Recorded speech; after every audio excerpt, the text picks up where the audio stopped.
సతీష్తో పాటు తీసుకెళ్లిన పిల్లల్లో మీ మీ మీ పిల్లలు కూడా ఉన్నారు, దుర్గారావు.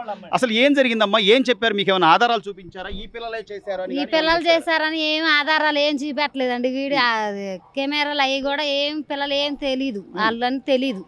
కానీ పుకారు లేపారు. లేపి ఏం చేశారు అంటున్నారు వాళ్ళు? రాయిబెట్టి కొట్టారా, లేకపోతే రాయిబెట్టి కొట్టినోడిని ప్రోత్సహించారని చెప్తున్నారా, లేకపోతే ఏం చెప్తున్నారు? సతీష్ రాయిబెట్టి కొడితే వీళ్ళు పక్కన ఉన్నారు అని వచ్చింది ఫోన్లలో. దాంట్లో చిన్న చిన్న పిల్లలు 15 సంవత్సరాల లోపు పిల్లలు అంటున్నారు. సీఎం 15 సంవత్సరాలు 15 సంవత్సరాలు 15 వెళ్ళి 16 ఏళ్ళు మా అబ్బాయి పనులకి వెళ్తారు. అందరు పనులకి వెళ్తారు. ఏం పని చేస్తుంటారు? మట్టి పని చేస్తారు. మట్టి పని చేస్తారు. ఇక్కడ ఉన్న కాలనీలో వాళ్ళంతా కూడా రోజు గడిస్తే అంటే పనికి వెళ్తే కానీ రోజు గడవని పరిస్థితి ఉంది.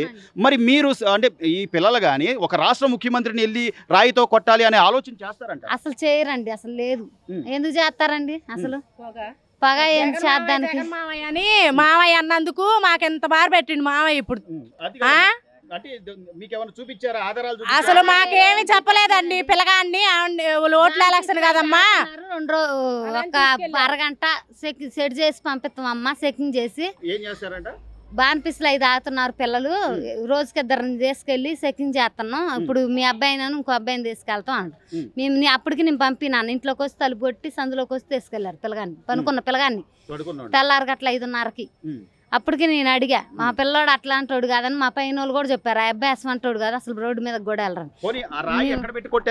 కనీసం ఈ కాలనీలో కూడా దూరంగా అంత దూరం వెళ్ళి వెంబడించి కొట్టే పరిస్థితి ఉందా అమ్మా? అసలు లేదండి. ఆ పిల్లలకి తెలీదు, అసలు కొట్టాలని కూడా లేదు వాళ్ళకి.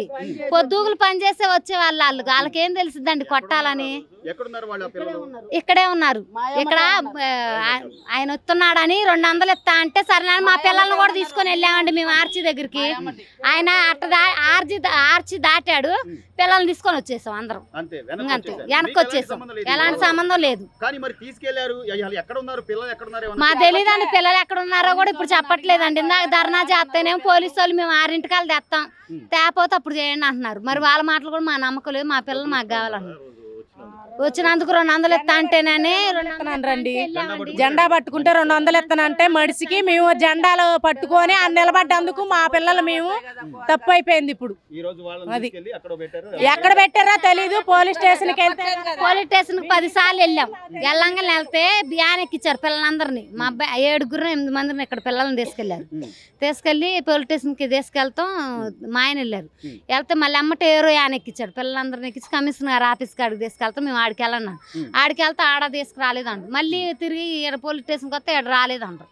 సరేలే అని ఊరికి తిరుగుతూనే ఉంటే అసలు మీ పిల్లల్ని మేము తీసుకురా వెళ్ళిపోండి అన్నారు. కానీ అమ్మ బయటకు వస్తున్న ప్రచారం ఏంటంటే కొంత ఏదో డబ్బులు ఇస్తా అన్నారు, ఆ డబ్బులు మాకు ఇవ్వలేదు, అందుకనే నేను కోపంతో రాయి పెట్టి కొట్టాను అని సతీష్ ఏదో చెప్పినట్టుగా, లేకపోతే అక్కడ పక్కన ఉన్న పిల్లలు కూడా చెప్పినట్టుగా కొంత ప్రచారం అయితే బయటకు వస్తుంది. నిజంగా అసలు అలా చేసే అసలు లేదండి. అట్లా పుకార్లు ఎత్తున్నారండి. లేదండి, పిల్లలకు తెలీదు. పిల్లలకి ఏ పాపం తెలియదు. వాళ్ళు పిల్లలండి చూడండి, వాళ్ళని కూడా 15 ఏళ్ళు 16 సంవత్సరాలు అట్టుంటే పిల్లలు వాళ్ళు వెళ్ళి ఎట్ట కొడతారండి. సరే మీరు కొట్టారు, కెమెరాలు దాంట్లో అయినా పడతారుగా పిల్లలు. అవన్నీ ఏమి లేని ఎట్ట పట్టుకుంటున్నారు పిల్లల్ని. పైగా ఒక రాయి ఇద్దరికి తగిలింది అంటే అసలు నమ్మడానికి లేదండి. ఒక్కరికే ఒక రాయి ఇద్దరు తాగడం ఎట్ట లేదండి. కరెంటు కూడా లేదండి. మా పిల్లల్ని రాకపోతే మేము మా పిల్లలు తప్పు చేయలేదు. మా పిల్లలు రాకపోతే జరిగేది ఏదైనా. బయటకు వస్తారని అనుకుంటున్నా. క్షేమంగానే రావాలా. తీసుకెళ్ళిన వాళ్ళు తీసుకొస్తానని మేము ఒక అప్ప చెప్తాం ఈ పిల్లల్ని మీకు అని అన్నారు. తీసుకెళ్ళి అప్ప చెప్పపోతే సాయంత్రం కల్లా మళ్ళీ ధరనే ఉంటది. ఇక్కడే ఉంటది ధరణ. అడిగినా కానీ రానిస్తాలే మమ్మల్ని అక్కడికి. మా పిల్లల్ని ఏది ముఖం కడుక్కొని కూడా కడుక్కోలేదు. చంపిర్ర వాళ్ళని మాకైతే తెలియదు. వాళ్ళకి ఏదన్నా జరిగితే మేము కూడా పెట్రోల్ పోసుకొని చచ్చిపోయి కేసు పెడతాం.